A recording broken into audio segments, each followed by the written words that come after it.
nous vous souhaitons la bienvenue dans cette émission dédiée à la parole de Dieu. Nous sommes autour d'un terme qui défraie la chronique. Et comme vous le savez, le champ missionnaire du royaume des cieux est écœurant. Le Seigneur Jésus-Christ de Nazareth nous a laissé des consignes fermes par rapport au champ missionnaire. Mais il est vraiment écœurant de constater des dérives dans le champ missionnaire, dans les églises. Et nous nous sommes retrouvés dans cette émission, au cours de cette table, pour débattre d'un sujet que nous pouvons déjà intituler l'hérésie dans l'histoire du christianisme, des dérives doctrinales ou des réformes de l'évolution spirituelle. Et sans plus tarder, nous vous présentons autour de cette table d'éminents hommes de Dieu qui sont quand même des prédicateurs bontins, avec qui nous nous sommes retrouvés dans ce débat.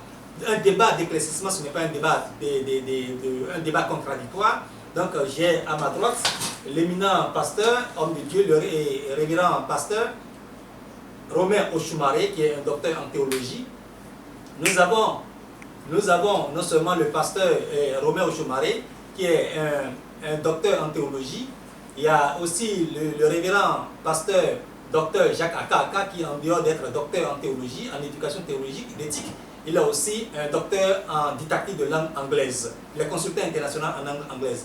Nous avons à ma gauche, le prédicateur, l'éminent prédicateur, loin de Dieu, qui est un professeur certifié et docteur en éducation théologique, en didactique de langue et en théologie.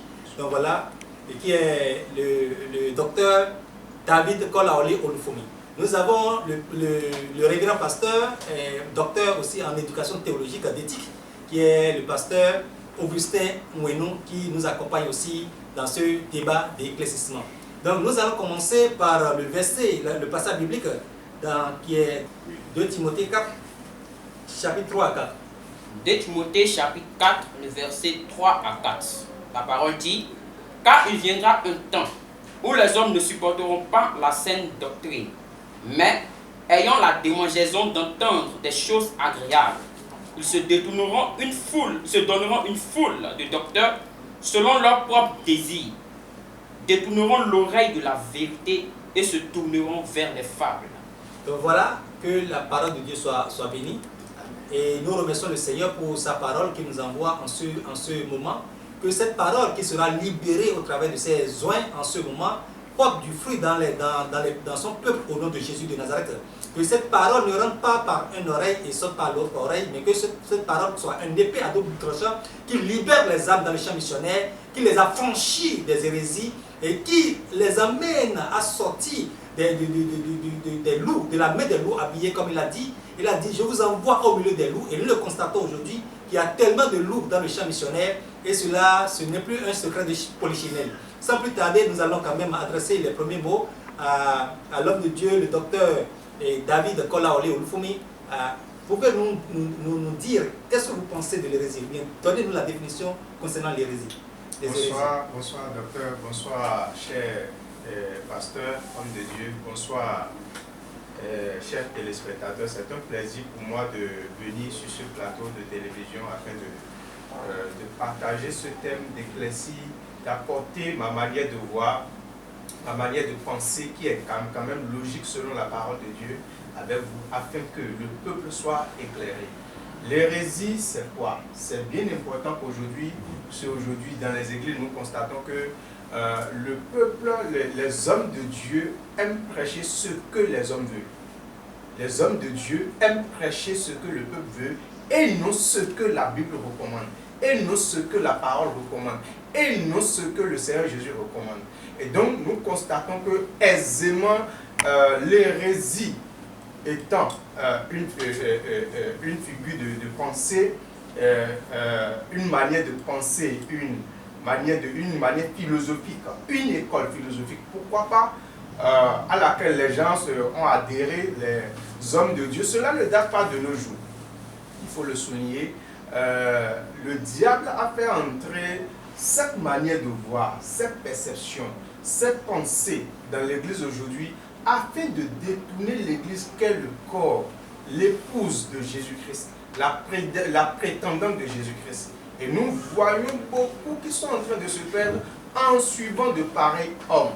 Voyez-vous? Donc l'hérésie, en fait, en quelque sorte, c'est une école philosophique qui est entrée, qui est pénétrée dans la cour royale divine pour détourner, en fait, la parole, l'authenticité de la parole de Dieu. Donc, en fait, c'est contre, en quelque sorte, c'est opposé à la parole authentique de notre Seigneur. Je vous remercie. Donc, vous convenez avec nous que les prophéties liées au dernier temps, liées aux faux prophètes qui viendront dans le champ, les faux docteurs qui viendront dans le champ avec des messages de séduction, fait ravage. Bien sûr. Et que le champ missionnaire est vraiment écœurant. Il est dit dans la parole de Dieu, je lis, il y a parmi le peuple de faux prophètes et il y aura de même parmi vous de faux docteurs. Et aujourd'hui, nous les voyons, des prophètes, des prophètes ou bien ceux qui se disent prophètes, ceux qui se disent docteurs et qui font croire aux gens qui sont dans la vérité, qui prêchent la vérité, en quelque sorte prêchent, mènent ou bien montrent le mauvais chemin, d'accord, au peuple à travers des prédications d'hérésie. D'hérésie, bien sûr. D'accord. Je vous remercie beaucoup, que le Seigneur vous recharge. Et nous allons passer la parole quand même à l'éminent homme de Dieu, le révérend pasteur docteur, un théologien, et le révérend pasteur Augustin Winou. Augustin Winou, nous voyons toutes ces dérives-là. Mais d'où sont ces hommes de Dieu qui sont dans le champ missionnaire, avec tout ce que nous voyons dans les médias sociaux, sur les chaînes de télévision, partout dans les églises, d'où sont ceux-là? Mais d'où ils ont trouvé l'onction? L'onction là, ils ont mis l'onction comment? C'est l'onction de Christ qu'ils utilisent, mais d'où sont ceux-là? Alléluia. Je bénis le nom de l'Éternel et je remercie beaucoup le docteur Franck Olfoumi qui a mené ce débat aujourd'hui afin que nous puissions décortiquer. Vraiment, je suis vraiment content et j'ai la foi que beaucoup de vies seront délivrées aujourd'hui et beaucoup de serviteurs seront délivrés aujourd'hui. Alléluia. La Bible nous dit dans Osée 4, verset 6 que mon peuple périt faute de connaissances. Mon peuple périt faute de connaissances. Ce qui amène l'hérésie aujourd'hui dans les champs missionnaires, c'est manque de connaissances. Parce que si tu n'as pas la vraie connaissance, tu vas rentrer sur le chemin des hérésies. Parce que les gens sont dedans inconsciemment. Et parce qu'ils n'ont pas la vraie connaissance de la parole de Dieu. Nous allons dire quelque chose dans Colossiens 2, verset 8 à 10. Alléluia. Amen. Colossiens 2, verset 8 à 10, nous pouvons déjà céder. Prenez garde que personne ne fasse de vous sa proie, par les philosophies et par les rudiments de ce monde, s'appuyant sur les rudiments de ce monde et non sur Christ. Car en Christ, vous avez la plénitude de la divinité. Vous avez tout pleinement en Christ. Il est le chef de toute autorité et de toute domination. Ça peut aller? Oui. Alléluia. Parce que c'est Jésus-Christ de Nazareth, c'est lui, c'est grâce à son sang que nous sommes sauvés, nous sommes délivrés. Là, il y a plus d'autres personnes qui vont prendre la place de Christ aujourd'hui. Et il y a quelque chose qui m'étonne aujourd'hui, c'est ceux qui se disent qu'ils sont les aînés dans les champs missionnaires. Ils se disent, ils ont commencé avant vous. Nous, on a commencé depuis 15 ans, depuis 10 ans. C'est nous qui avons la vraie connaissance qu'il va vous donner. Ils prennent des versets et ils nous expliquent mal. Mais si tu es un serviteur de Dieu, bien tu es fidèle, toi tu n'as pas la vraie connaissance, alors tu vas entrer dans les loges et à la fin, ton âme sera perdue. Mais la Bible nous a dit dans 1 Jean 2, verset 20, pour de l'onction vient de Christ. Alléluia. Merci beaucoup. L'onction vient de Christ, l'onction ne vient pas de l'homme. Je voudrais que cette partie, vous le répétez à plusieurs reprises aux téléspectateurs de Allégresse Christ TV, pour que cela soit vraiment ancré dans les pensées, que ceux qui courent derrière les hommes de Dieu, les prophètes, les trichopes, les milliachopes, les centrichopes, les quadrichopes, tous les noms aujourd'hui que nous voyons dans le champ missionnaire, qu'ils savent que l'onction derrière lesquels ils courent ne vient pas de ces hommes-là, que l'onction qui court ne vient pas de ces secteurs-là qui sont dans le champ, et dont le Seigneur parlait, dit, ils sont des loups habillés, méfiez-vous d'eux. Il dit, sortez du milieu d'eux. C'est le Seigneur qui l'a dit. Il dit, sortez du milieu d'eux. Donc, je voudrais que vous précisez, que vous accentuez plus votre thèse, c'est-à-dire vos explications sur ce côté-là. Merci beaucoup, monsieur le docteur, parce que vous avez demandé d'expliquer sur ce qu'est l'onction. Alléluia. Dans 1 Jean 2, verset 20 dit, pour vous, vous avez reçu l'onction de la part de celui qui est saint. Alléluia. Et vous avez tous de la connaissance. Alléluia. Qui est saint? Personne n'est pas saint. Aucun serviteur n'est pas saint. Aucun docteur n'est pas saint. Aucun prophète n'est pas saint. La seule personne qui est saint, c'est notre Seigneur Jésus-Christ de Nazareth, celui qui est venu, qui est l'agneau qui est venu ôter le péché dans ce monde. C'est lui seul qui est la seule personne qui est saint. Et c'est lui seul qui peut nous donner cette onction. Depuis que tu es né formé dans le ventre de ta maman, l'onction là est déjà en toi. Ce n'est plus personne qui va venir imposer quelque chose sur ta tête ou bien huile de la corne. Non, ce n'est pas ça. Parce qu'il rentre dans l'Ancien Testament et il prend des versets avec l'appui pour justifier. Parce qu'ils n'ont pas fait les études théologiques.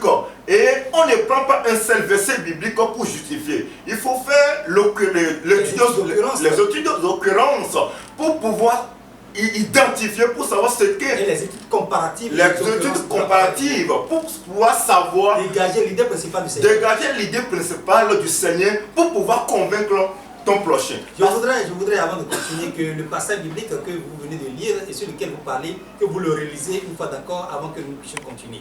Afin que les auditeurs, les téléspectateurs de Allégresse TV puissent quand même le noter. Alléluia. Pour le verset qui concerne l'onction, c'est 1 Jean 2, verset 20. 1 Jean 2, verset 20 qui nous dit, pour vous, vous avez reçu l'onction de la part de celui qui est saint. Et vous avez tous de la connaissance. Alléluia. Ce qui veut dire que l'onction ne vient pas d'aucun serviteur de Dieu. L'onction vient de Christ. Et c'est Christ qui a l'onction qui peut nous donner et on puisse faire sa mission sur cette terre. Et ceux qui parlent pour dire l'onction vient de l'homme, ça c'est idolâtrie pure. Ça ce n'est pas Jésus-Christ de Nazareth qui l'adore. Ça c'est des hérésies, ceux qui rentrent dans les sectes, dans les Illuminati pour pouvoir prendre le pouvoir chez le diable. C'est ceux-là qui dit que l'onction vient de eux, que c'est eux qui sont les pères de la nation. Dans ceux qui se disent qu'ils sont les pères spirituels, c'est eux qui ont mis au monde l'église, c'est eux qui ont mis au monde les disciples de Christ, c'est eux qui ont mis au monde les fidèles dans les églises, et c'est les pères spirituels. Donc, vous êtes contre eux, quoi. Je n'ai pas compris, ou bien le Seigneur est contre eux? Le Seigneur est purement contre eux. Je me rappelle que dans la parole de Dieu, effectivement, le Seigneur dit n'appelez personne père spirituel sur la terre. Et ce que Paul dit en parlant de père spirituel, qu'est-ce que vous en pensez? Ce que Paul dit concernant le père spirituel, et ce que moi je pense sur ça. Mais ce que la parole nous enseigne en réalité à propos, c'est ce que nous voulons. Ce que la parole de Dieu insiste sur l'affaire du père spirituel, la parole de Dieu nous a insisté d'appuyer sur la seule personne qui est sainte. Parce que la seule personne qui est sainte, celui qui est venu donner son sang pour nous, c'est notre Seigneur Jésus-Christ. Ce n'est pas Paul qui est venu donner son sang pour nous a sauvés. Donc si je comprends bien, vous balayez du revers de la main les propos de Paul qui parle de père spirituel. Maintenant, si nous rentrons dans la parole de Dieu et ce que Jésus a dit, et ce que les apôtres et ses disciples ont dit, les apôtres ont dit qu'il a formé pendant 3 ans et demi, et Paul, que Christ même n'a pas formé. Si nous voulons faire les études théologiques pour tirer une conclusion, il faudrait qu'on doit aller prendre celui qui est le Père. Celui qui est le Père, c'est l'enseignement de ceux-là que nous devons prendre pour pouvoir enseigner. D'accord. Je vous remercie, éminent docteur, que le Seigneur vous fortifie vos recherches et qu'au travers de vous, que plusieurs soient sauvés au nom de Jésus de Nazareth. Amen. Je comprends, bon, je le savais déjà, mais je le réexplique quand même à nos téléspectateurs de Allégresse TV. Et je suis bien, comme vous le savez, le présentateur, mais aussi révérend, docteur, professeur, théologien, depuis des années, depuis 23 ans, formateur des milliers de pasteurs, milliers d'hommes de Dieu. Donc, en tant que recteur, fondateur d'université, formateur des milliers de pasteurs, j'ai eu l'habitude aussi d'expliquer ces points-là d'ombre dont le docteur Augustin parle. Donc voilà, nous comprenons là que avant de tirer une conclusion par rapport à un passage biblique, il faut pouvoir quand même savoir faire les études d'occurrence de la Bible, les études comparatives de la Bible et un certain nombre de choses que nous ne pouvons pas aborder ici actuellement. Et si abordant le volet de paix spirituelle dont comment on appelle, que usent les sectaires, les francs-maçons, les Illuminati, ceux qui sont de la Croix Gamma et qui dirigent les églises aujourd'hui, ceux qui sont dans la cabale juive qui dirigent les églises aujourd'hui. Vous savez, la Bible déclare, le Seigneur, la Bible déclare, nous savons dans 1 Jean 5, verset 18 à 19, nous savons que nous sommes venus de Dieu. Mais le monde entier est sous la puissance du malin. Apocalypse 12, verset 12, malheur à la terre, malheur à la mer, car le diable est descendu vers vous, animé d'une grande colère, parce que le monde entier est régimenté par le diable, gouverné par le diable. Même la grande majorité des églises sont dirigées par le diable, parce qu'à défaut de récupérer le Seigneur dans le désert, il a récupéré la grande majorité des églises aujourd'hui. Voyez-vous? Donc l'affaire de paix spirituelle dans le champ, face auquel le Seigneur Jésus-Christ est contre, il a dit, n'appelez personne paix spirituelle sur cette terre-là. Maintenant, mais Paul a parlé de paix spirituelle. Quelle nuance il faut avoir? Comment comprendre quand même ce sujet qui défraie la chronique? Nous voyons ainsi que Paul n'a pas été formé par le Seigneur Jésus-Christ, mais directement, physiquement, mais les prières et autres ont été formés par le Seigneur Jésus-Christ pendant 3 ans. Voyez-vous? Maintenant, la parole de Paul n'est pas au-dessus de la parole de Christ. Quand Christ dit n'appelez personne père spirituel sur la terre, il est clair, le Seigneur est clair. Dieu Tout-Puissant, il est souverain dans ce qu'il dit. Donc, il n'est pas un Dieu pour menteur. Il ne dit pas quelque chose et se contredit après. Voyez-vous, quand il a parlé, il a parlé. Maintenant, Paul, ce que Paul a dit, est-ce que cela est au-dessus de ce que le Seigneur a dit? Non, je ne crois pas. Et quand nous faisons les études doctrinales de la Bible, nous devons d'abord, avant de tenir compte des propos de Paul, nous allons voir les propos des disciples que le Seigneur Jésus-Christ a formés pendant 3 ans, qui ont été au contact direct avec le Seigneur pendant 3 ans. Est-ce que ce que Paul vient de dire, est-ce que c'est le même propos, la même connaissance que diffusent, que distillent, que enseignent les disciples formés par notre Seigneur Jésus-Christ pendant 3 ans? Si les propos que les enseignements de Pierre sont contraires et les enseignements de Jésus-Christ sont contraires aux propos de Paul, là, ça fait un point d'interrogation. Et à ce niveau, pour nous discours, nous voyons que Pierre a dit le contraire. Pierre a fait une thèse dans ses enseignements qui appuie, qui vient, comme on appelle, et Pierre ne dit rien contraire à ce que le Seigneur Jésus-Christ a dit, c'est-à-dire n'appeler personne père. Tous les disciples du Seigneur Jésus-Christ n'ont rien dit de contraire à ce que le Seigneur Jésus-Christ a dit. Donc le Seigneur, et nous voyons que Paul qui n'a pas été formé, c'est lui qui a dit, mais Paul prend l'appel quand même en disant, ça là c'est moi qui l'ai dit, ça vient de moi-même, ça vient de moi-même. Mais ceci, c'est le Seigneur qui l'a dit. Alléluia. Et nous constatons que les premiers disciples formés par le Seigneur Jésus-Christ pendant 3 ans, ils disent ce que le Seigneur a dit, ils ne disent pas ce qui vient de eux-mêmes. Vous n'allez pas voir qu'ils tiennent leur propre langage. Mais Paul, lui, il arrive quand même à tenir ses propres langages. Donc il faut d'abord faire cette différence afin de pouvoir savoir qu'est-ce qu'il faut privilégier dans l'application. Mais ça ne veut pas dire qu'il faut balayer du revers de la main les propos de Paul. Les propos de Paul sont à appliquer dans des contextes donnés. Nous allons y revenir. Je vous remercie. Et sans plus tarder, nous allons continuer quand même dans cette émission sur le sujet quand même des hérésies dans l'histoire du christianisme, déviation doctrinale déviation doctrinale. Rappelez-nous le thème, éminent homme de Dieu. Déviation doctrinale dans le champ missionnaire ou moteur d'évolution spirituelle. Vous savez, ce qui est appris dans les églises aujourd'hui, dans plusieurs églises d'hérésie, même dans les collèges, les gens appliquent les hérésies qui sont dans les collèges, ils les amènent dans les églises. Donc sans plus tarder, nous allons demander au révérend pasteur et docteur Roméo Choumaré ce que vous pensez des hérésies qui défendent la chronique dans le champ missionnaire. Je rends grâce au Seigneur pour cette occasion sur Allégresse Christ TV et je salue la plateforme, chers téléspectateurs, bonsoir. Et les hérésies dans l'histoire du christianisme. On parle aussi de déviation doctrinale ou moteur de réforme spirituelle. Et ça me ramène directement à comprendre, tel que les prédécesseurs l'ont dit, que les hérésies, ce n'est qu'une philosophie, ce n'est qu'une pensée. Ce que Christ a qualifié quelque part de lever des pharisiens. Le lever des pharisiens.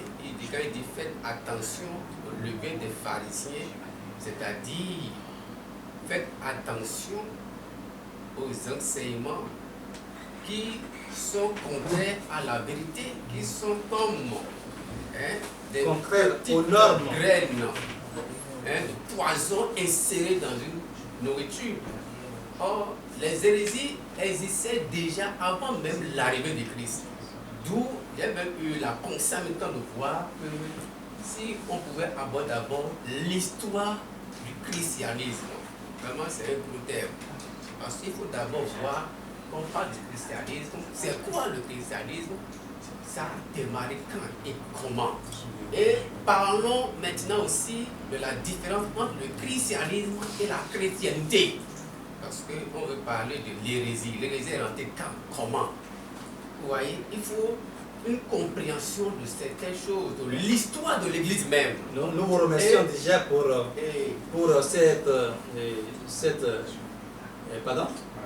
cette clarification.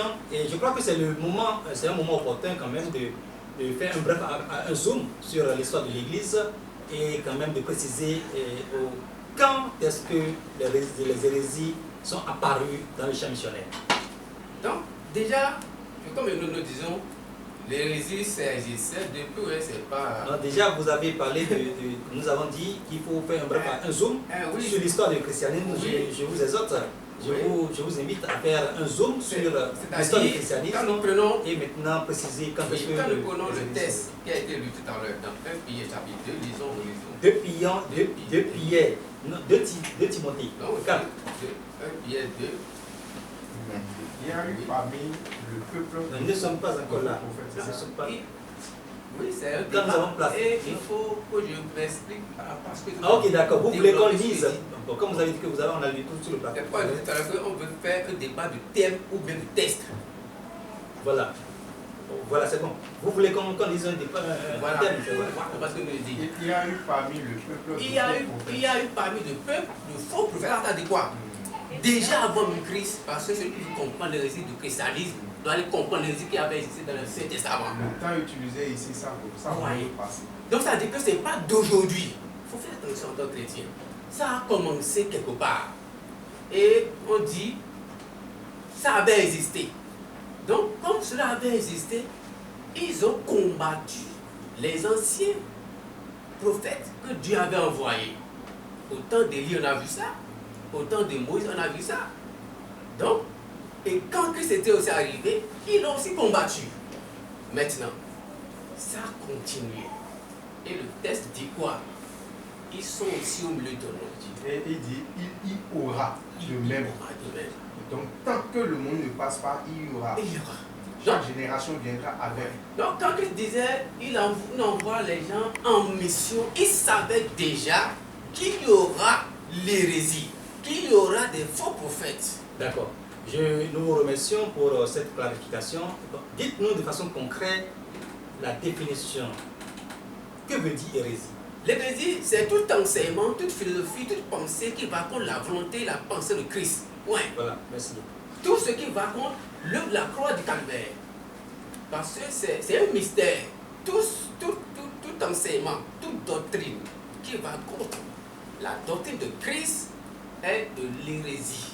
Je vous remercie et nous pouvons déjà retenir à travers les propos et les clarifications des hommes de Dieu, des éminents hommes de Dieu, que l'hérésie n'est qu'une ruse de Satan, du diable, Lucifer, comme vous le savez. Quand le Seigneur met une vérité quelque part, lui vient renverser cette vérité-là. Ça a commencé depuis le jardin d'Éden. Il a toujours cherché à semer du trouble, semer du doute, semer de l'hérésie, pour que lui, sa volonté soit accomplie au milieu du peuple de Dieu. Donc voilà. Et sans plus tarder, nous allons d'abord passer la parole à l'éminent homme de Dieu, l'inspecteur et révérend pasteur, docteur, professeur de théologie et d'anglais, double docteur en éducation théologique, d'éthique chrétienne universitaire, et il est docteur consultant en anglais, en didactique de langue anglaise. Qu'est-ce que vous pensez de l'hérésie après tout ce que les hommes de Dieu ont dit? Merci infiniment, révérend docteur, professeur, prophète des nations, Adebayo Franck-Roméo Lufumi, pour la parole donnée. Vraiment que le nom du Seigneur soit glorifié. Je tiens à adresser mes salutations tout d'abord à tous ces hommes de Dieu réunis ici. Que le Seigneur vous bénisse encore et encore. Je tiens aussi à adresser mes shalom à tout le public d'Allégresse Christ TV. Vous qui nous suivez, que le Seigneur vous bénisse depuis là où vous êtes. Je suis vraiment très ému quant au thème dont nous sommes en train de relater aujourd'hui. Parce que c'est un thème que la plupart des gens de ce monde fuient. Et c'est un thème que des gens évitent vraiment sur les plateaux télévisés. Donc disons que la chaîne de télévision Allégresse Christ TV va nous délivrer vraiment de beaucoup de choses parce que ce thème est vraiment alléchant.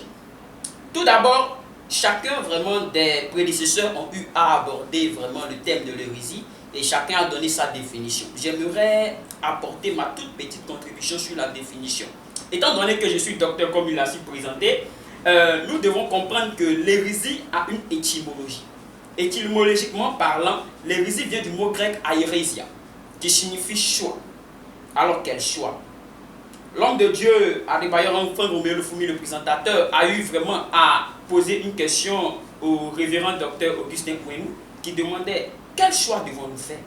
Le choix entre ce qu'a dit le Seigneur Jésus-Christ ou le choix entre ce qu'a dit un homme. Et lorsque nous donnons l'étymologie du mot hérésie, nous vraiment comprenons que l'hérésie est en quelque sorte un choix, une philosophie, selon le livre de Timothée, que des humains ont eu à incruster dans la sainte doctrine, afin de pouvoir détourner bon nombre de personnes sur le droit chemin.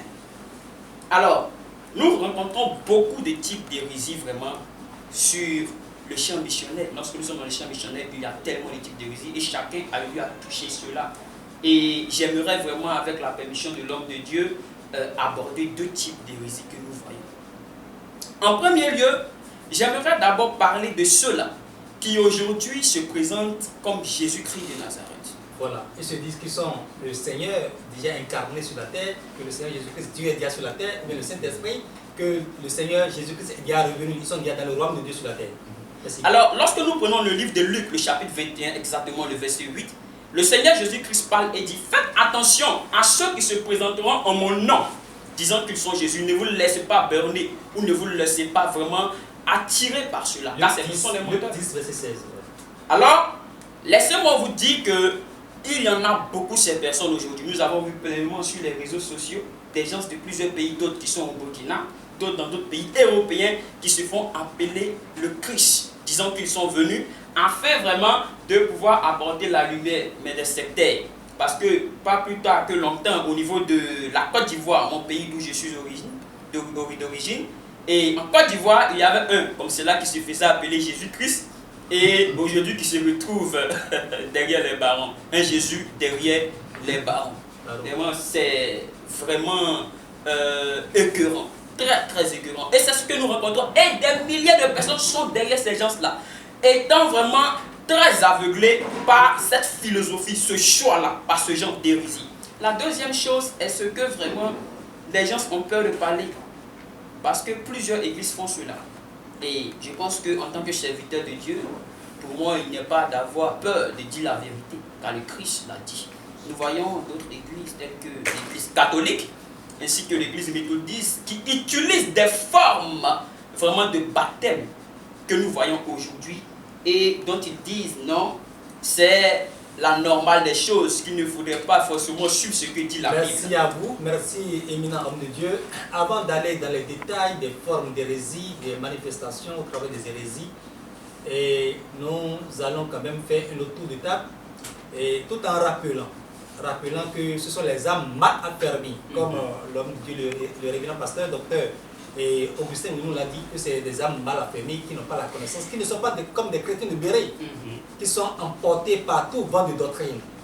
Voyez-vous, mais je crois que Allégresse Christ TV pourra les délivrer et leur permettre quand même de retrouver le bon chemin et d'accéder au royaume des cieux par la porte étroite. Donc voilà, nous continuons dans cette émission de Allégresse Christ TV et le thème est quand même les hérésies dans l'histoire du christianisme, du christianisme, dérive doctrinale dans le champ missionnaire ou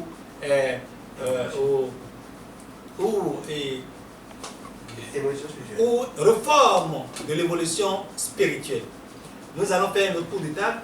Nous revenons au révérend et au pasteur, au prédicateur, à l'éminent prédicateur, le professeur certifié, docteur en éducation théologique, docteur David Kola Ole Olufumi.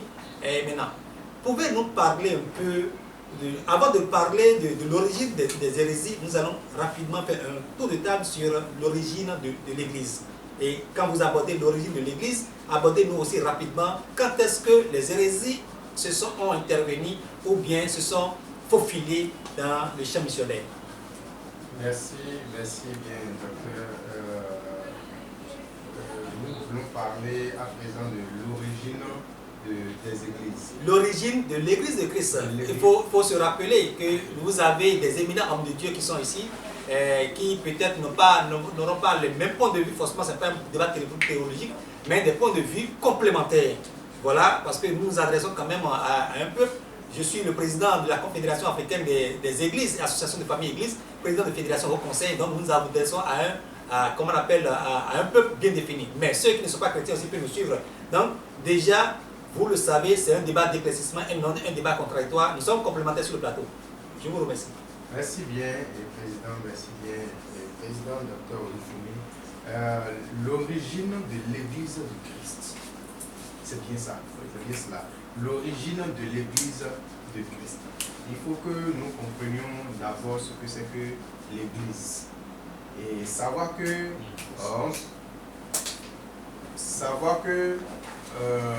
l'Église de Christ a réellement commencé par Jésus-Christ lui-même.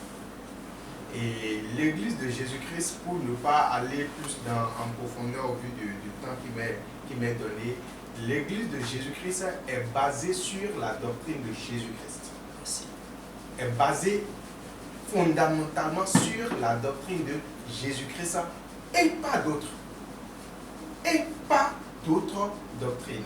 Et donc, Jésus était conscient de ce que d'autres systèmes de pensée allaient se faufiler ou détruire la compréhension, d'accord, de sa doctrine, raison pour laquelle il mettait déjà en garde les chrétiens de ce qu'il y aura des loups habillés.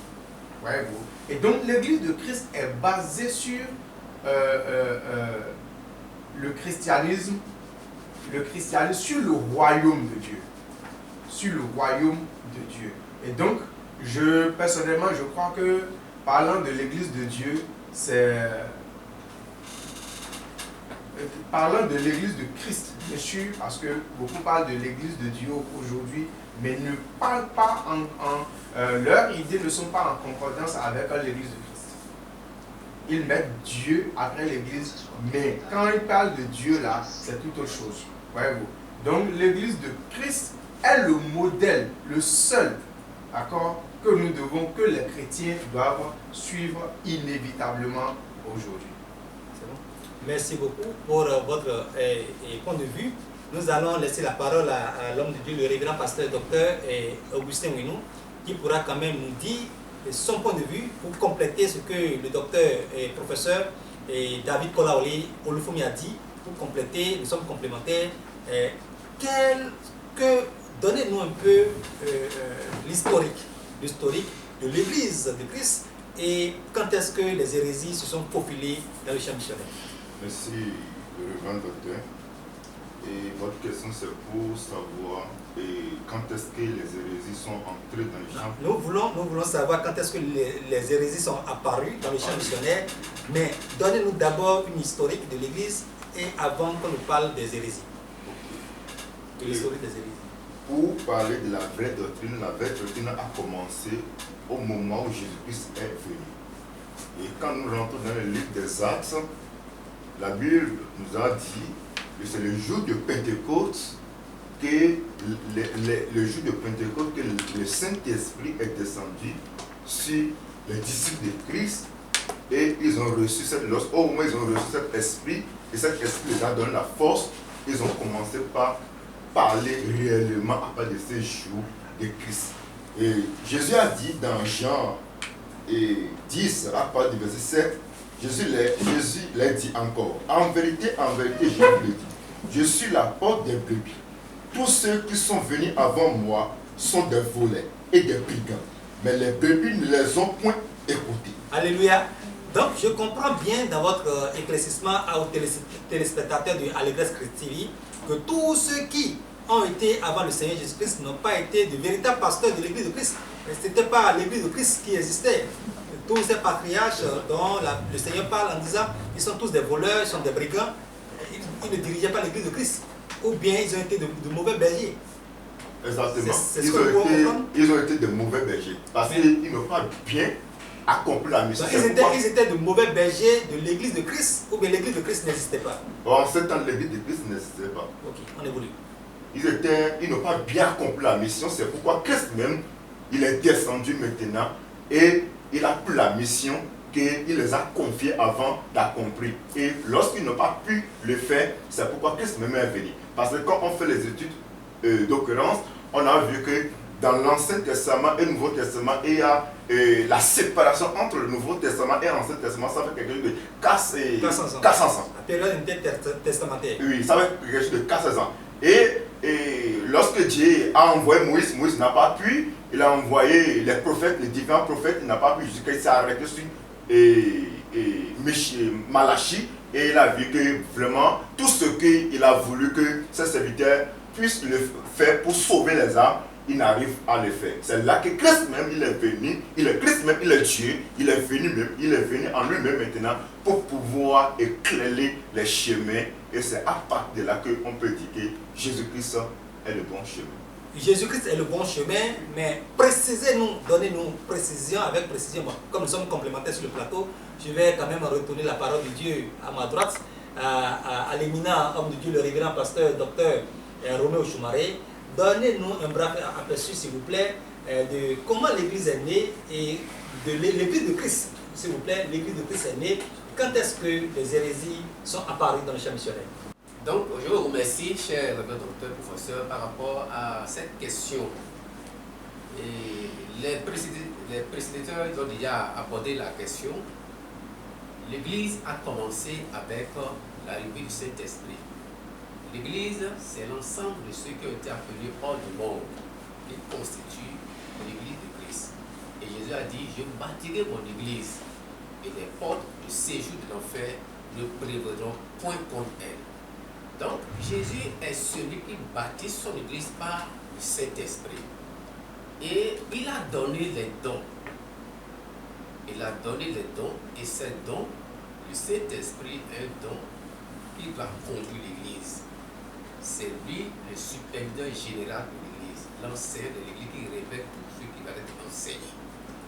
Or, lorsqu'on parle de l'Église, sans aller dans son étymologie pour voir que le mot même est sorti du monde, et ça a été aujourd'hui accepté comme Église, on parle d'Église, on va voir que là même, c'est un rassemblement de personnes. Mais ici, sur le plan spirituel, c'est un rassemblement des personnes nées de nouveau, transformées par la grâce de Dieu, qui ont expérimenté le Christ, et on peut dire qu'ils sont nés de nouveau. Donc, et là où si je comprends bien, si nous prenons un rassemblement de nos jours où il y a des gens qui ne sont pas nés de nouveau, donc ça veut dire que ce n'est pas l'église de Christ.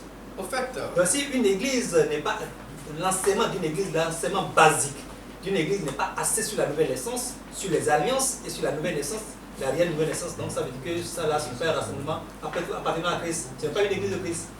Parce qu'il y a beaucoup d'églises qui ne sont pas assez sur la nouvelle naissance. En fait, quand on parle d'église, ça se voit sur plusieurs aspects. Sur le plan juridique, c'est autre chose. Sur le plan social, c'est autre chose. Sur le plan spirituel, c'est autre chose. Ça a plusieurs définitions. Ça a plusieurs définitions. Donc, quand on parle d'église comme ça, vous voyez, ça a plusieurs aspects. Maintenant, on dit église, et on pense que c'est le bâtiment qu'on a construit qui constitue l'église. C'est pas de ça qu'on parle. Vous voyez ici, je parle plutôt de ceux qui sont nés de nouveau. Maintenant, là où il y a la situation qui pose et que ceux qui sont nés de nouveau ou pas se rassemblent toujours au même lieu pour adorer le même Dieu qu'on appelle aujourd'hui Église. Donc, là, c'est un autre aspect encore de l'Église. Voilà. Ce rassemblement, ça c'est l'Église. Mais là où il y a déjà des hommes, des femmes, plus de 2 personnes, il faut de l'ordre. Il faut mettre une discipline. Christ a son enseignement. Son Père a dit, venez à moi, vous tous qui êtes fatigués, chargés, et moi, je vous donnerai de repos. Mais après, d'abord, je vous donner des instructions. Il va vous instruire. D'où l'enseignement de l'Église qui est donné par le Saint-Esprit. Donc, au fait, quand on va aller plus loin, le Saint-Esprit est là pour nous enseigner au travers des dons d'or qui ont été donnés par Christ. Les dons d'hommes et les dons de Dieu. Les dons d'hommes, c'est-à-dire les hommes sont des dons qui ont été donnés Voilà. pour servir, vous voyez, et pour prêcher, pour enseigner la vérité. Mais c'est l'Esprit qui enseigne la vérité. Donc voilà un peu ce que je peux dire. Ok, je vous remercie, que le Seigneur vous fortifie.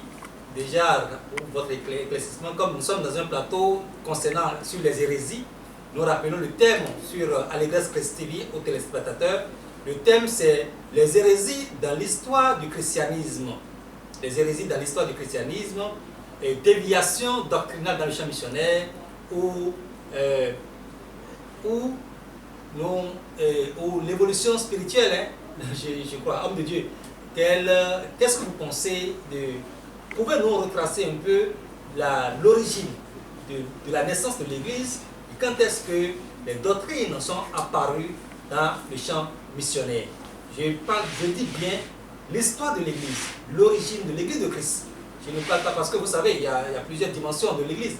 Même une seule personne réellement née de nouveau dans une certaine dimension avec le Seigneur est l'Église de Christ debout. Ce n'est pas forcément la bâtisse. Nous sommes d'accord déjà sur le principe du Seigneur par rapport à son Église. Bon voilà, dites-nous l'origine de l'Église, quand est-ce que ça a commencé et quand est-ce que les hérésies sont apparues? Je vous remercie encore, révérend docteur Adebayo Fonte-Boumbeyo Lufumi. Effectivement, le thème nous parle ici de l'histoire du christianisme. Donc, il est question seulement de l'origine concernant l'Église de Christ. J'aimerais seulement ajouter à titre additif à ce qu'ils ont dit. Et j'aimerais sur ce pas dire que l'Église de Christ a commencé, disons, dans le Nouveau Testament, d'abord par la naissance de Christ. Pourquoi? Parce que lorsque la naissance de Christ a été faite ou a été annoncée dans le Nouveau Testament par l'homme de Dieu, le prophète ou l'évangéliste Jean-Baptiste, ok, dès ce moment-là, les gens ou d'autres personnes ont commencé à recevoir un enseignement par Jean-Baptiste qui était axé sur la nouvelle naissance. Et quand on parle de nouvelle naissance, qui suit une chronologie d'abord par quoi? L'oubli ou l'abandon du péché, donc la vie de péché, et ensuite le baptême. Donc mourir avec Christ et naître avec lui. Voilà, parce que Jean-Baptiste enseignait cela avant que le Seigneur lui-même vienne se faire aussi baptiser, comme il a dit lui-même, afin que les choses soient faites comme telles dans le livre de Matthieu à partir du chapitre 3. Donc là, l'Église de Christ est née. Et lorsque l'Église de Christ est née, nous devons comprendre que l'hérésie d'abord avait déjà commencé depuis l'Ancien Testament. L'hérésie avait déjà commencé même dans le jardin d'Éden. L'hérésie avait déjà commencé au ciel parce que... Voilà, l'hérésie a commencé déjà dès lors de la fondation du monde dans le jardin d'Éden et tout le parcours dans l'Ancien Testament, dans le Nouveau Testament. Et les Paul, les Pierre ont été confrontés aux hérétiques, et comme la Bible dit si bien. Parce que quand les missionnaires, les premiers disciples du Seigneur allaient dans les églises en mission, quand ils quittent, il y a les hérétiques qui passent encore dans ces églises pour semer de mauvaises graines. Donc voilà, et ça a été un grand combat pour les disciples. Et nous, il est important de faire la nuance entre, comment on appelle les étapes du processus, les étapes du processus de la naissance de l'Église de Christ. Vous voyez, c'est comme la nouvelle naissance aussi, que c'est un processus, ça commence de quelque part et ça s'achève quelque part. Donc le processus a commencé certes quand on va à l'évangélisation, comme Jean-Baptiste est allé à l'évangélisation pour ramener les gens. Mais l'Église lui-même est née de façon précise, ce n'est pas une contradiction. Je crois que c'est la même idée, c'est là où vous en venez. C'est là où tous les hommes de Dieu ici en viennent. L'Église de Christ est née le jour de la Pentecôte. C'est le jour de la Pentecôte que l'Église de Christ est née. Et nous voyons que quand l'Église catholique dit qu'il est la première Église du Seigneur, ça c'est du mensonge. C'est du mensonge et nous pouvons déjà lire, tous les téléspectateurs de l'Église Christ TV peuvent déjà lire par rapport à ce mensonge de la Grande Babylone, le jugement de la Grande Babylone, dans Apocalypse chapitre 17 jusqu'à la fin et Apocalypse chapitre 18 jusqu'à la fin.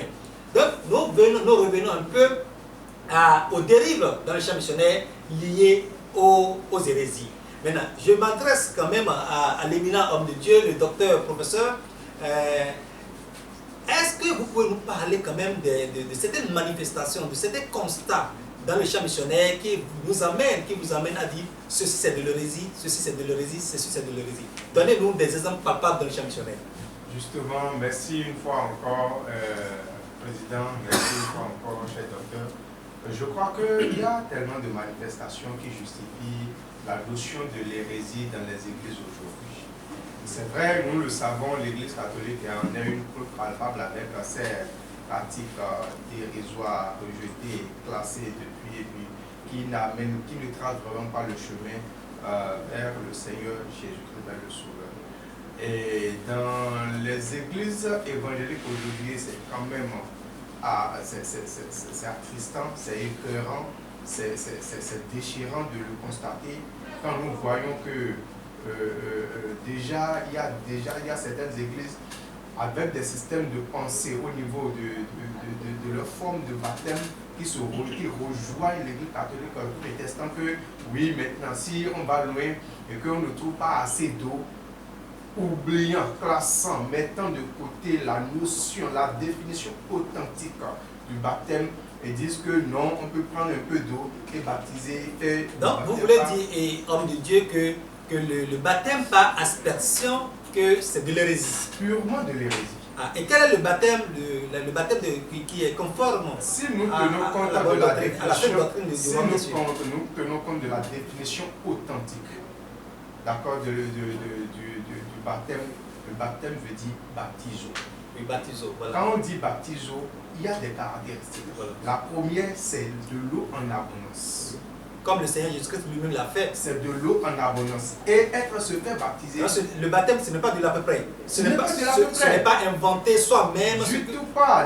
Le Seigneur Jésus-Christ a fait tant, il a dit de faire telle chose. Il est le modèle, nous devons suivre le modèle qu'il est. Jean-Baptiste a fait telle chose, mais vous venez vous inventer pour vous-même. C'est le contraire. C'est dire à Jésus-Christ en fait que nous te tournons d'eau. Ah bon, donc ne pas faire le baptême par immersion, c'est tourner d'eau. C'est carrément tourner d'eau. Donc ne pas faire le baptême par immersion, c'est ne pas marcher dans les traces du Seigneur. Dire au Seigneur Jésus-Christ que je ne veux pas faire la marche avec voilà la vérité, chers téléspectateurs de l'Alvresse. C'est exactement ça. Et quand nous continuons, nous voyons des églises aujourd'hui qui sont devenues des vendeurs d'eau, des vendeurs d'huile d'onction. Voilà. C'est des pratiques horribles. Mais il y a même des églises qui vendent des balais. Hein. Des balais pour avoir le miracle. On vend les balais, on vend du sel. On va même jusqu'à vendre du sable. Mais c'est aberrant. Très aberrant. C'est aberrant.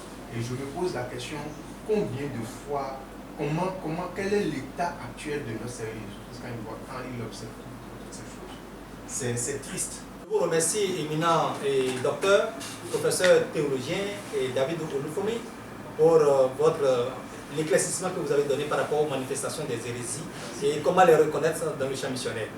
Donc, sans plus tarder, nous allons quand même faire un dernier tour de table. Nous allons laisser le docteur, le révérend pasteur docteur Augustin Ouinou nous dire comment reconnaître les hérésies dans le champ missionnaire et quelles sont leurs manifestations. Merci beaucoup, le docteur. Et pour ne pas trop discourir, et le Seigneur, si tu es le disciple de Jésus, si tu vas à un endroit aujourd'hui et tu es dans une église, est-ce que tu es disciple de Jésus? Tu dois reconnaître ça d'abord. Parce que si tu es un disciple de Jésus, tu dois accentuer, tu dois rester sur comment Jésus fonctionne. Si tu es disciple de David, tu vas voir, tu vas entrer dans les choses anciennes, les pratiques mystiques qu'ils ont fait. Là, quand tu vois quelqu'un et pour identifier cette église est une église de Christ, tu vas voir que cette personne va suivre et comment Christ a marché les enseignements de Christ. Je vous remercie pour votre point de vue, mais malgré tout cela disent, malgré leur hérésie, ils disent qu'ils sont en train de faire la bonne doctrine du Seigneur. En réalité, ils sont dans l'ignorance. Ils sont simplement aux écartistes. Mon peuple périt par manque de connaissances. Et cette émission est là pour ouvrir les yeux, non seulement au corps de Christ. Et ce n'est pas des critiques, parce que à ma qualité de président de Confédération africaine des associations de familles et Église évangélique chrétienne officiellement reconnue, en ma qualité de président de fédération Haut Conseil des Églises et de président fondateur des Églises missionnaires Arc du Royaume des Cieux et recteur fondateur, formateur de milliers d'hommes de Dieu. Ce n'est pas de la critique, mais c'est juste une manière pour éveiller quand même les concernés dans le champ missionnaire, afin que, parce que le Seigneur dit, quittez au milieu d'eux. Et quand vous êtes là, au dernier jour, qui s'assemblent se ressemblent, vous serez tous condamnés ensemble. Donc nous n'allons pas tarder, nous allons passer encore la parole à notre droite et laisser le révérend pasteur et Dr Roméo Choumaré nous dire les signes des hérésies, comment reconnaître les hérésies et quelles sont les manifestations. Sans plus tarder, l'Écriture déclare dans 1 Timothée chapitre 4, verset 1er, mais l'Esprit dit expressément que dans les derniers temps, quelques-uns abandonnent la foi pour s'attacher à des esprits séducteurs et à des doctrines de démons. L'hérésie, c'est une doctrine démoniaque. Par l'hypocrisie de faux docteurs portant la marque de la flétrissure dans leur propre conscience, prescrivant de ne pas se marier, et de s'abstenir d'aliments que Dieu a créés pour qu'ils soient pris avec action de grâce par ceux qui sont fidèles et qui ont connu la vérité. Il y a deux choses qui transfèrent là. Et là, l'hérésie s'est manifestée là par le fait d'accepter être célibataire et refuser de se marier. Il y a cette doctrine aujourd'hui qui est en train de détruire beaucoup de choses. Donc nous pouvons dire parler de la Grande Babylone, les églises catholiques par exemple. Oui, voilà. Ça a toujours cette dérive. Voilà. Ça fait partie de l'une des hérésies. Lorsqu'on parle aussi de l'abstinence de certains aliments aussi, la Bible dit que tout ce que Dieu a créé est bon et rien ne doit être rejeté. Donc ça veut dire quand on parle de l'abrogation, de la loi ne concerne pas la loi diététique. Parce qu'il y a des dimensions dans la loi. Il y a la loi diététique, la loi cérémonielle, la loi morale, la loi. En tout cas, nous ne sommes pas là pour poursuivre la loi. Donc ça veut dire que le côté volet diététique, quand c'est abordé, il y a des interdictions aussi là, il y a de l'hérésie qui intervient. Il dit, car tout ce que Dieu a créé est bon, et rien ne doit être rejeté pour vous qu'on le prenne avec action de grâce. Donc, je vais m'en arrêter là pour dire, nous devons lire les Écritures et avoir l'esprit de discernement pour qu'en écoutant et en comparant les Écritures, quand cela ne concorde pas, nous devons faire attention aux Écritures. Alléluia. Nous vous disons merci parce que Alléluia est vraiment fréquent dans les prédications et les téléspectateurs de l'Allégresse Christ TV comprennent très bien. Et nous allons quand même nous adresser au révérend, à l'inspecteur, le révérend docteur pasteur Jacques Akaka, qui est double docteur en théologie et en anglais. Et qu'est-ce que vous pensez des hérésies, les manifestations, comment reconnaître les hérésies? Je vous remercie infiniment, révérend docteur prophète des nations du Baïfond pour le fourmi. Alors, vu que le temps est déjà imparti, je ne vais pas vraiment trop expliquer. Je pense que chacun de nous a déjà donné beaucoup de versets à l'appui. Et nous l'avons dit aux 4:6, mon peuple est de toute faute de connaissance. Je vais seulement citer quelques formes d'hérésie que nous voyons dans les champs missionnaires. Alors, en premier lieu, nous avons d'abord les adorations des statues, que nous voyons beaucoup dans certaines églises, par exemple les églises catholiques. Sans oublier les formes de délivrance que nous voyons dans les églises, avec casser les chaises. Donc voilà, avec des onctions qui ne viennent pas de Christ. Voilà. Et aussi, le Seigneur avait dit que le seul Saint sur cette terre, c'était qui? Le Seigneur Jésus-Christ. Ça sera toujours lui, le Seigneur Jésus, le seul Saint sur cette terre. Mais lorsque nous entrons dans les églises catholiques, nous voyons beaucoup de saints. Sainte Philomène, Saint Bernard, Saint et vraiment beaucoup de saints. Voilà. Là aussi, ce sont des formes d'hérésie. Nous voyons certaines nominations, par exemple, les bishops, les mille-shops, les cent-bishops et tellement de shops. Vraiment, et il y a tellement d'hérésie. Avec les épées de la franc-maçonnerie. Effectivement. Il ne faut pas. Donc ils appellent l'épée de Salomon, l'épée de David. Pourtant, lorsque nous entrons dans les études au niveau des loges maçonniques, ce sont les mêmes épées qui s'utilisent là. Oui, voilà. Et présent dans l'épée de Christ. Voilà. Parler de et il donne des noms. C'est l'épée du Saint-Esprit. Et beaucoup de gens se cachent derrière le nom du Saint-Esprit parce que le Seigneur dit quiconque pêche comme le Saint-Esprit ne sera pas pardonné. Mais on met le nom du Saint-Esprit comme un bouclier pour pouvoir quand même rentrer dans les dérives. Alors ils sont dans des développements philosophiques. Le Seigneur écoute la philosophie si vous êtes d'accord avec moi. Effectivement. Colossiens, verset 8 à 10. Nous voyons encore d'autres choses telles que l'homosexualité. Voilà. Parce qu'aujourd'hui, l'homosexualité est même célébrée à l'église. Voilà. Même au sein des églises évangéliques. Effectivement. Voilà. Et ils sont en train même d'insérer même cela dans les écoles. Voilà. Nous voyons donc Dans l'hérésie. l'éducation. Dans l'éducation, l'hérésie n'est pas seulement que dans l'église, hein. Ils mettent même dans l'éducation, puisqu'ils savent que c'est Laïque. des hommes de Dieu, comme nous qui sommes assis ici, les combattants. Donc Voilà. ils mettent dans le laïque aussi. Des gens comme moi qui combattons ça fortement, c'est connu de moi partout dans les nations. D'abord, non seulement en ma qualité de président, de recteur d'université, formateur des milliers d'hommes de Dieu, président de type théologien depuis 23 ans, écrivain, enseignant, conférencier, théologien, nous combattons ça fortement.